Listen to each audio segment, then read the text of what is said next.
ಸ್ನೇಹಿತರೆ, ಇವತ್ತು ನಾವು ಕೀವಾ ಹಾರ್ಟ್ ಕೇರ್ ಟ್ಯಾಬ್ಲೆಟ್ನಲ್ಲಿರುವ ಇಂಗ್ರೀಡಿಯೆಂಟ್ಸ್ ಮತ್ತು ಇದರಲ್ಲಿರುವ ಬೆನಿಫಿಟ್ಸ್ ನೋಡೋಣ. ಕೀವಾ ಹಾರ್ಟ್ ಕೇರ್ ಟ್ಯಾಬ್ಲೆಟ್ನಲ್ಲಿರುವ ಇಂಗ್ರೀಡಿಯೆಂಟ್ಸ್ ಅರ್ಜುನ, ಆಮ್ಲ, ಅಶ್ವಗಂಧ, ಅಬ್ರಕ್ಭಸ್ಮ, ಲಹಸುನ್, ನಾಗರ್ಮೋಥ, ರಕ್ತ ಪುನರ್ನವ, ಶುದ್ಧ ಶಿಲಾಜಿತ್, ಬ್ರಾಹ್ಮಿ. ಇದು 100% ನ್ಯಾಚುರಲ್ ಯೂನಿಕ್ ಬ್ಲೆಂಡ್ ಹರ್ಬ್ಸ್. ಇದರಲ್ಲಿರುವ ಬೆನಿಫಿಟ್ಸು ಬಹಳ ಸೂಪರ್ ಆಗಿದೆ.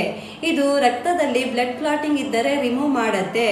ಹೈ ಬ್ಲಡ್ ಪ್ರೆಷರ್ ಅನ್ನು ನಾರ್ಮಲ್ ಆಗಿಡಕ್ಕೆ ಸಹಾಯ ಮಾಡುತ್ತೆ. ಹೈ ಇನ್ಸುಲಿನ್ ಡಯಾಬಿಟಿಕ್ ಅನ್ನು ನಾರ್ಮಲ್ ಆಗಿಡುತ್ತೆ. ಬ್ಯಾಡ್ ಕೊಲೆಸ್ಟ್ರಾಲ್ LDL ಲೆವೆಲ್ ಜಾಸ್ತಿ ಇದ್ದರೆ ನಾರ್ಮಲ್ ಆಗಿಡಕ್ಕೆ ಸಹಾಯ ಮಾಡುತ್ತೆ. ಬಹಳ ಜನರಿಗೆ ಕೋಪ ಜಾಸ್ತಿ ಬರುತ್ತೆ. ಹೈಪರ್ ಆಕ್ಟಿವಿಟಿ, ಸ್ಟ್ರೆಸ್ ಜಾಸ್ತಿ ಇದ್ದರೆ ಅವರಿಗೆ ಮೈಂಡ್ ರಿಲ್ಯಾಕ್ಸ್ ಆಗಿಡಕ್ಕೆ ಸಹಾಯ ಮಾಡುತ್ತೆ. ಇಮ್ಯುನಿಟಿ ಪವರ್ ಅನ್ನು ಬೂಸ್ಟ್ ಮಾಡುತ್ತೆ. ಒಬೆಸಿಟಿ, ವೆಯ್ಟ್ ಜಾಸ್ತಿ ಇದ್ದರೆ ರೆಡ್ಯೂಸ್ ಮಾಡುತ್ತೆ. ಲಿವರ್ ಅನ್ನು ಪ್ರೊಟೆಕ್ಟ್ ಮಾಡುತ್ತೆ. ಡೈಜೆಸ್ಟಿವ್ ಸಿಸ್ಟಮ್ ಹೆಲ್ತಿಯಾಗಿಡುತ್ತೆ. ಸ್ನೇಹಿತರೆ, ಇದು ಹೇಗೆ ಬಳಸಬೇಕು ಅಂದರೆ ಬೆಳಗ್ಗೆ 1 ಟ್ಯಾಬ್ಲೆಟ್, ಸಂಜೆ 1 ಟ್ಯಾಬ್ಲೆಟ್, ಊಟಕ್ಕಿಂತ ಮುಂಚೆ 1 ಅವರ್ ಮುಂಚೆ ಬಿಸಿನೀರಲ್ಲಿ ತಗೊಳ್ಬೇಕು.